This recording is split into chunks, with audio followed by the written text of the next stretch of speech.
एक प्रश्न था, मैं चाहूँगी कि मैं इसका जवाब दूँ।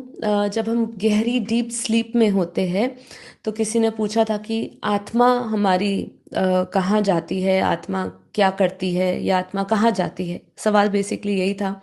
मैं इस समय अपना जवाब तो दे रही हूँ, लेकिन बापूजी इस पे सटीक जवाब दे तो बहुत अच्छा रहेगा। तो बापूजी सुनेंगे जब भी आप बताएँगे, तो अच्छा रहेगा कि आत्मा उस समय बेसिकली क्या पोजीशन पे होती है, क्या अवस्था होती है।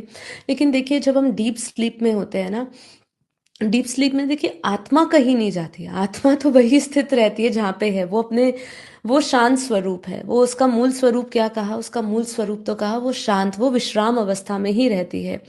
जब हम गहरी नींद में होते हैं तो हमारी इंद्रियां, मन और चेतना पूरी तरह शांत हो चुकी होती है।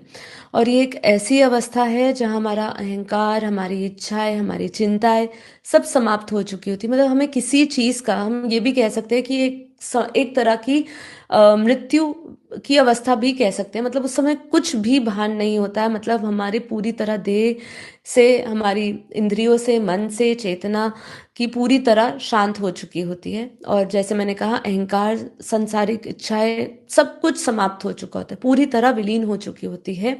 इस समय आत्मा अपने अस्थाई रूप से, कह सकते हैं अस्थाई रूप से विश्राम करती है। अस्थाई इसलिए बोला क्योंकि जब तक वो नींद में है, गहरी नींद में है, डीप स्लीप में है, तब तक वो अस्थाई रूप से विश्राम में है। जैसे ही वो जागृत होगे, जैसे ही वो उठेगा, मतलब जैसे ही वो अपनी डीप स्लीप से उठेगा, वैसे ही उसकी वो अस्थाई विश्राम की अवस्था समाप्त हो जाएगी। पर इसको कई जगह पे, जैसे मैं इसको थोड़ा सा रिसर्च भी कर रही थी, तो मांडुक्य उपनिषद में इसे प्रज्ञा अवस्था भी कहा गया है। कि ये गहरी नींद में मन कोई इच्छा नहीं करता, कोई स्वप्न नहीं देखता और पूर्ण शांति में, परम शांति में होता है।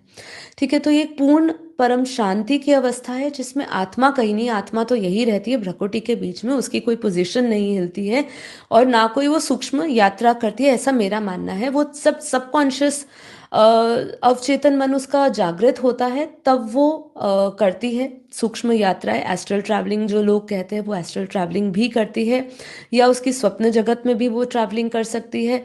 लेकिन जब वो पूर्ण डीप स्लीप में, गहरी नींद में होती है, तब वो एक मृत्यु के समान, एक मृत्यु की अवस्था में होती है, जब वो एक गहरी अस्थायी विश्राम की अवस्था में होती है।